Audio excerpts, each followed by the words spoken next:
பொன்னி.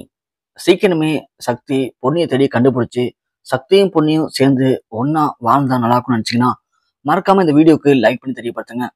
பொன்னி காணும்னு சொல்லி சக்தி எங்கெங்கெல்லாம் தேடணுமோ அங்கெல்லாம் தேடிட்டு இருக்காரு. ஆனா இருந்தாலுமே வீட்டுல இருக்க எல்லாருக்கும் ரொம்ப கஷ்டமா இருக்கு. ஆனா ஜெயா மட்டும் கொஞ்சம் புடிவாதமா தான் இருக்காங்க லைட்டா. விடு சக்தி, அவ வந்துருவா. எப்படிம்மா வருவா? எப்படி வருவா? அவளுக்கு இந்த வீட்டுல கொஞ்சமாச்சும் நிம்மதி இருந்துச்சா? நிம்மதியே இல்லம்மா. அவ ரொம்ப கஷ்டப்பட்ட அந்த வீட்டுல இருக்கிறதுக்கு. அவ சொல்லும்போது அவளை பத்தி யாருமே புரிஞ்சுக்கல. தமிழ்ல ஒரு பழமொழி இருக்குமேம்மா, நிழலோட அருமை வெயிலுக்கு போனாதான் புரியும்னு சொல்லுவாங்க.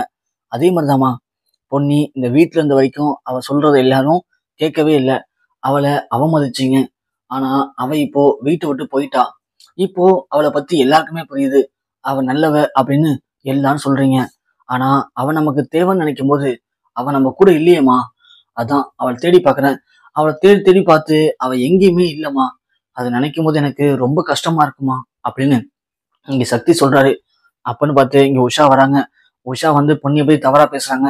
அப்பதான் இங்க சக்தி சொல்றாரு, அண்ணி சும்மா நிப்பாட்டுங்க. பொன்னியை பற்றி என்ன தெரியும்? இந்த வீட்டுல எவ்வளவு பிரச்சனை போனுச்சு, ஏதாவது தெரியுமா உங்களுக்கு அப்படின்னு எல்லாத்தையுமே சொல்றாங்க. அதை கேட்டு உஷா போய் செம ஷாக்கா வராங்க. என்ன, சுந்தரனா மாட்டிக்கிட்டாரா? ஐயோ, சுந்தரனை இப்படி ஒரு வேலையை பார்த்திருக்காரா? நல்ல வேலை, சுந்தரனுடைய மேட்ரு இந்த விஷயம் தான் தெரிஞ்சிருக்கு. அந்த கல்யாணத்தை நிப்பாட்டினது யாரு அப்படிங்கிற விஷயம் தெரியல. அது மட்டும் தெரிஞ்சது அப்படின்னா நாமளும் மாட்டிப்போமே அப்படின்னு உஷா இங்க அப்படியே பயந்து போய் நடுங்க நிக்கிறாங்க. அடுத்தது இங்க சக்தி ஒண்ணு, சரி நான் பொன்னியை போய் தேடுறேன் அப்படின்னு சொல்ல இங்க சந்திரசேகர் கேட்கிறாரு, சக்தி எங்கடா போய் தேட போற பொன்னிய அப்படி கேட்க சண்முகமும், ஆமா சக்தி எங்க தேடுறது, நானும் நேற்று ஃபுல்லா தேடினேன்டா சக்தி, எங்கேயுமே பொன்னி கிடைக்கவே இல்லடா.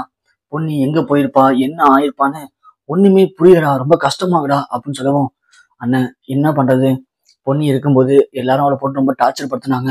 இப்போ அவ போயிட்டா. அவ இல்லாதப்போ வீட்டுல இருக்க எல்லாருக்கும் அவளை பத்தி நல்லா புரியுதுல. கண்டிப்பா அவளை கண்டுபிடிச்சானே ஆகணும் அப்படின்னு சொல்ல, டேய் சக்தி கண்டுபிடிச்சாண்டா ஆகணும். ஆனா எப்படி கண்டுபிடிக்கிறது என்னன்னு ஒண்ணுமே புரியலடா. அண்ணன் தெரியுமா, உங்களுக்கு ஞாபகம் இருக்கா, சிவானி நம்மள்ட்ட விட்டுட்டு போகும்போது அவ எங்க போனா என்ன ஆனான்னு நமக்கு எதுவுமே தெரியாது. ஆனா பொன்னிதான் அவ எங்க போயிருப்பா, எப்படியாவது அவளை கண்டுபிடிச்சான்னு சொல்லி தேடிக்கிட்டே இருந்தோம் நம்ம, ஞாபகம் இருக்கா? ஆனா தேட தேடதான் ஏதோ ஒரு வழி கிடைச்சது. அப்பதான் நம்ம சிவானியை கண்டுபிடிச்சோம். அது மாதிரிதானே பொன்னியோட வழிதான் நான் போய் ஃபாலோ பண்றேன். நமக்கு பொன்னி எங்க போனா என்ன ஆனான்னு எதுவுமே தெரியாது. ஆனா கண்டிப்பா நாம பொன்னி கிடைக்கணும்னு தேடி போனா ஆண்டவன் நமக்கு ஏதாவது ஒரு வழியை கொடுப்பானு. அப்படிதான் டெய்லி நான் தேடிட்டு இருக்கேன் அப்படின்னு சொல்லிட்டு சக்தி போக இங்க கரெக்டா வீட்டு வாசல் வந்து ஒரு ஆட்டோ நிக்குது. யாருன்னு பார்த்தா இங்க பொன்னியுடைய அப்பா வந்து இறங்குறாரு. அதை பார்த்து ஒட்டுமொத்த குடும்பம் செம்ம அதிர்ச்சி வராங்க. இங்க சந்திரசேகரனே, ஜெயா அங்க பாரு யாரு வரான்னு சொல்லிட்டு, யாருங்க அப்படின்னு ஜெயா எட்டி பாக்குறாங்க. பார்த்தா பொன்னியோட அப்பா. ஐயோ, இவர் வராதே, இவர் பொன்னியோட அப்பாவாச்சு. இவர் வந்து இப்போ பொன்னி எங்கன்னு கேட்டா என்ன பதில் சொல்றது? இவரு வேற கோவக்காரரு. அதுவும் பொன்னி காணும், பொன்னிக்கு இந்த வீட்டுல இப்படி ஒரு அநீதி நடந்துச்சுன்னு தெரிஞ்சா இவரை சமாளிக்க முடியாது நம்மளால அப்படின்னு எல்லாமே பயந்து நடுங்குறாங்க. அவரும் உள்ள வராரு.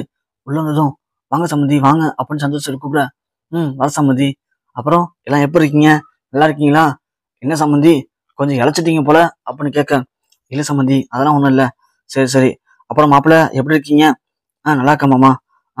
எங்க மாப்பிள்ள பொன்னியை காணோம், நானும் பேசிட்டு இருக்கேன், பொன்னி சத்தமே இல்லாம இருக்கா. பொன்னி பொன்னி அப்படின்னு கூப்பிட இங்க சக்திக்கு என்ன சொல்றதுன்னு தெரியல. அமைதியா நிக்கிறாரு. என்ன மாப்பிள்ள பொன்னி எங்க போயிருக்கா? இல்ல மாமா, பொன்னி பக்கத்துல கடைக்கு போயிருக்கா. ஓ அப்படியா, சரி சரி மாப்பிள்ள, சரி பொன்னி வரட்டும், நான் பார்த்துட்டு போகணும்.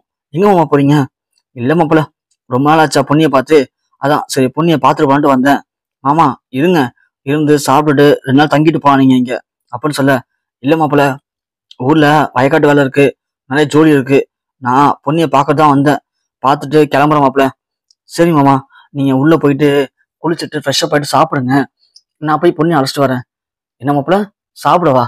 பொன்னியை அழைச்சிட்டு வாங்க மாப்பிள்ள, ஃபர்ஸ்ட் பொன்னியை பார்த்துட்டு அப்புறம் சாப்பிட்டுறேன் அப்படின்னு சொல்லிட்டு உட்காந்துறாரு. சக்திக்கு என்ன பண்றதுன்னு தெரியல. அண்ணன் என்னென்ன பண்றது இப்போ அப்படின்னு வெளியே வந்து சண்முகமும் சக்தியும் பேசுறாங்க. அதான் சக்தி எனக்கும் ஒண்ணும் புரியல. இப்ப வேற பொண்ணு அப்பா வந்துட்டாரு. நல்ல வேலை, நல்லதுலயும் ஒரு கெட்டது என்னன்னா, இதுக்கு முன்னாடி நாம வீட்டுல பொன்னியை போட்டு எல்லாம் டார்ச்சர் பண்ணாங்களே, அப்ப அவரு வராம போனாரு. ஆனா இப்போ வந்திருக்காரு. வந்தாலும் இப்ப பொன்னி இல்லையே, இப்ப என்ன பண்ண முடியும், ஒண்ணுமே புரியலையேன்னு இங்க சக்தி மண்டை போட்டு பிச்சுக்கிட்டாரு. சரி நீ எதுக்கும் போய் நான் ஒரு வாட்டி பார்த்துட்டு வரேன் அப்படின்னு சொல்லிட்டு சக்தி போறாரு. அப்படி போற வழியில சக்தி எதையும் யோசிச்சுட்டே போகும்போது டக்குன்னு பைக்கை வந்து பார்த்தோம்னா ஒருத்தங்க மேல சக்தி விட்டுறாரு. விட்டதும் அவங்களும் கீழே விழுந்துறாங்க. விழுந்ததும் சக்தி உடனே ஓடி போய் தூக்குறாங்க. அம்மா என்ன மன்னிச்சிருங்கம்மான்னு சொல்ல, இல்ல தம்பி நீ கரெக்டா வந்த, நான் தான் சரியா கிராஷ் பண்ணாம இப்படி வந்துட்டேன் தம்பி அப்படின்னு சொல்ல, சரிங்கம்மா வாங்கம்மா உங்களை ஹாஸ்பிட்டல் அழைச்சிட்டு போறேன் அப்படின்னு சக்தி சொல்ல, இல்லப்பா பரவாயில்லப்பா அப்படின்னு சொல்றாங்க. இல்லம்மா வாங்கம்மா கையில் லைட்டு அடிபட்டுருக்கு பாருங்க அப்படின்னு சக்தி அவங்கள ஹாஸ்பிட்டலுக்கு அழைச்சிட்டு போறாரு. ஹாஸ்பிட்டல் அழைச்சிட்டு போயிட்டு அவங்கள காட்டுறாரு. காட்டிட்டு உங்களுக்கு வீடு எங்கம்மா நான் கொண்டு விட்டுறேன்னு சொல்லவும், இல்ல தம்பி நான் போய்க்கிறேன் விடு தம்பி அப்படின்னு சொல்றாங்க. இல்லம்மா நான் கூட விட்டுறேன் உங்களை வாங்க அப்படின்னு சக்தி அவங்கள அழைச்சிட்டு போறாங்க. அழைச்சிட்டு போய் ஒரு வீட்டுல விடுறாங்க. இதான் உங்க வீடாமான்னு கேட்க, இல்ல தம்பி நான் அந்த வீட்டுல வேலை செய்யறேன் அப்படின்னு சொல்றாங்க.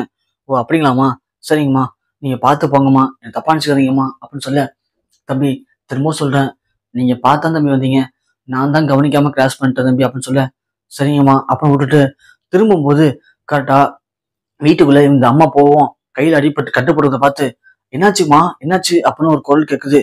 அந்த குரல் இங்க கேட்ட குரல் மாதிரி இருக்கு அப்படின்னு சக்தி ஒண்ணு திருப்பின வண்டியை நிப்பாட்டுறாரு. நிப்பாட்டிட்டு லைட்டா கதவை திறந்து பாக்குறாரு. யாருன்னு பார்த்தா நம்ம பொன்னி. அந்த வீடு அப்பதான் தெரியுது, அந்த பார்லர் அம்மா இருக்காங்க இல்லையா, அந்த பார்லர் ஓனர் அம்மாவுடைய வீடு. ஸோ அந்த வீட்டுல தான் பொன்னி தங்கியிருக்காங்க. ஏன்னா பொன்னியும் அந்த பார்லர் அம்மாவும் நல்ல ஃபிட் ஆயிட்டாங்க இல்லையா, அவங்க வீட்டுல தான் பொன்னி தங்க வச்சிருக்காங்க. அந்த வேலைக்காரிக்கு ஒரு அடிபட்டு இருக்கு அப்படின்னு தெரிஞ்சதும் பொன்னி துடிச்சு போனதை சக்தி பார்த்துட்டு உள்ள போறாரு. சக்தியை பார்த்த பொன்னி அப்படியே ஒரு மாதிரி அதிர்ச்சியா நிக்கிறாங்க. சக்தி உங்களே நீங்க வர சொன்னது அப்படின்னு கேட்க, பொன்னி இங்க பாரு பொன்னி, நான் பண்ணது தப்பு தான் பொன்னி, இல்லைன்னு சொல்ல. நான் என்னைக்கு உங்ககிட்ட அன்னைக்கு நடந்துக்கிட்டனோ அதுல இருந்து இன்னி வரைக்கும் அதை நினைச்சு நான் ரொம்ப ஃபீல் பண்றேன். நான் பண்ண தப்பு அன்னைக்கு உனக்கு சப்போர்ட்டா இல்லாததுதான். ஆனா அதை தவிர மற்ற எல்லா இடத்துலயும் நான் உனக்கு சப்போர்ட்டா இன்னும் இருக்கேன் பொன்னி. எனக்காக ப்ளீஸ் பண்ணி என்னை மன்னிச்சு ஏத்துக்க பண்ணி, அது இல்லாம நீ வீட்டுக்கு வா பொன்னி அப்படின்னு சொல்ல, பொன்னி வர முடியாதுன்னு சொல்றாங்க. கரெக்டா பார்லமா வந்துடுறாங்க. அதாவது பார்லமா ஒண்ணு, என்ன தம்பி என்ன வேணும் அப்படின்னு கேட்க, மேடம் நீங்களாச்சும் கொஞ்சம் எடுத்து சொல்லுங்க மேடம் அப்படின்னு சொல்ல, இங்க பாரு தம்பி உன்னை பத்தி பொண்ணு எல்லாமே சொல்லியிருக்காங்க. அப்படி இருக்கும்போது பொண்ணுக்கு இப்போ தனிமை தேவைப்படுதுங்கிறா, அவ கொஞ்ச நாளைக்கு இங்கே இருக்கட்டும்ப்பா. மேடம் என்ன மேடம் வயசுல மூத்தவங்க உங்களுக்கு தெரியாதா, நான் பண்ண தப்பு தான் மேடம். எந்த இடத்துல கரெக்டா மனைவிக்காக நிக்கணுமோ நாங்க நிக்காம விட்டுட்டேன். நான் பண்ண தப்பு தான். ஆனா அதை மட்டுமே சொல்லி சொல்லி காட்டி என்ன காலம் ஃபுல்லா ஒதுக்கி வைக்கிறது சரியா மேடம்? சொல்லுங்க மேடம். அப்ப தப்பு பண்ணவன் திருந்தவே கூடாதா, இல்ல திருந்ததுக்கு ஒரு வாய்ப்பு தரவே கூடாதா? சொல்லுங்க மேடம். எனக்கு ஒரு வாய்ப்பை பொண்ணிட்ட நான் பல வருஷமா கேட்டுட்டு இருக்கேன். ஆனா பொன்னி எனக்கு அந்த வாய்ப்பை தரவே இல்லை. இருந்தாலும் பொன்னி என்ன எவ்வளவோ இடத்துல அவாய்ட் பண்ணிருக்கா, அசிங்கப்படுத்திருக்கா. ஆனா இருந்தாலும் நான் பொன்னியை விட்டு போறதா இல்லை. எனக்கு பொன்னி முக்கியம்னு நான் இந்த ஒரு வாரமா பொன்னிய எங்கெங்கேயோ தேடிட்டு இருக்கேன். அப்படி தேடிதான் கடவுளா பார்த்து இன்னைக்கு என்ன இங்க அமைச்சிருக்காரு. இல்லைன்னா யோசிச்சு பாருங்க, உங்க வீட்டுல வேலை பார்க்குற ஒரு வேலைக்கார அக்கா எதுக்காக என் பைக்ல சொல்லணும், நான் அவங்களை ஹாஸ்பிட்டல் அழைச்சிட்டு போனோம், அவங்கள அழைச்சிட்டு இங்கே விடணும்னு நான் முடிவு பண்ணலமா, அது கடவுளா முடிவு பண்ணியிருக்காரு. அதனால சொல்றேன் ப்ளீஸ் தயவு செஞ்சு பொன்னியை கூட அனுப்பி வைங்க. அது மட்டும் இல்ல பொன்னி, இப்போ இன்னைக்கு உன்னை தேடி உங்க அப்பா ஊர்ல வந்திருக்காரு, வீட்டுல இருக்காரு பொன்னி உங்க அப்பா அப்படின்னு சொல்ல, பொன்னி ஒண்ணு என்ன சக்தி சொல்றீங்க, எங்க அப்பா வந்திருக்காங்களா அப்படின்னு சொல்ல, ஆமா பொன்னி உண்மையா பொன்னி, உனக்கு நம்பிக்கை இல்லைன்னா நீ வேணா சண்முகத்திட்ட கேட்டுப்பாரு அப்படின்னு சொல்லி சண்முகத்துக்கு சக்தி கால் பண்றாரு. சக்தி கால் பண்ணணும் சண்முகம், டேய் சக்தி பொன்னி கிடைச்சிட்டாடா அப்படின்னு கேட்க, அண்ணன் வீட்டுக்கு யாருன்னு வந்திருக்கா இன்னைக்கு அப்படின்னு கேட்க, ஏண்டா சொல்லுண்ண வீட்டுக்கு யாருன்னு வந்திருக்கா, பொன்னியோட அப்பா வந்திருக்காரா, டேய் அது இருக்கட்டும்டா, நீ தேடி பொன்னிய பொன்னி என்னாச்சு இப்போ, பொன்னி கிடைச்சாலும் இல்லையா? அண்ணன் பொன்னிய பாத்துட்டேன், இருந்தாலும் பொன்னி என்னால நம்ப மாட்டாளே, அதான் நீங்க சொன்ன நம்புவால, அதான் உங்களுக்கு கால் பண்ண அப்படின்னு சொல்ல, டேய் போன் ஸ்பீக்கர்ல போறேன் நான் பொன்னிட்ட பேசுறேன். அண்ணன் போன் ஸ்பீக்கர்ல தானே இருக்கு பேசுனேன். அம்மா பொன்னி இங்கே பாருமா, உங்க அப்பா வந்திருக்காருமா, அதுக்காக சொல்லம்மா, சக்தி பண்ணது தப்புதாம்மா இல்லைன்னு சொல்லம்மா, பல வாட்டி நானும் சொல்லிட்டேன், அவனும் வந்துட்டு பல வாட்டி மன்னிப்பு கேட்டாமா, ப்ளீஸ்மா, அதை தவிர வீட்டுல இருந்த எல்லாத்துக்கும் நானும் வந்துட்டு மன்னிப்பு கேட்கிறேம்மா. ஐயோ மாமா நீங்க மாமா அப்படிலாம் பேசுறீங்க, இல்லம்மா பொன்னி, இந்த வீட்டுல இருந்த குழப்பத்துக்கும் பிரச்சனைக்கும் நாங்களும் ஒரு பக்கம் காரணமா தானே இருக்கோம், அதனால சொல்றேம்மா ப்ளீஸ்மா தயவு செஞ்சு மன்னிச்சு நீ வீட்டுக்கு வாமா, இதாக இருந்தாலும் நம்ம நேர்ல பேசிக்கலாம் அப்படின்னு சண்முகம் சொல்ல, உடனே பார்லம்மா பொன்னிட்டு பேசுறாங்க.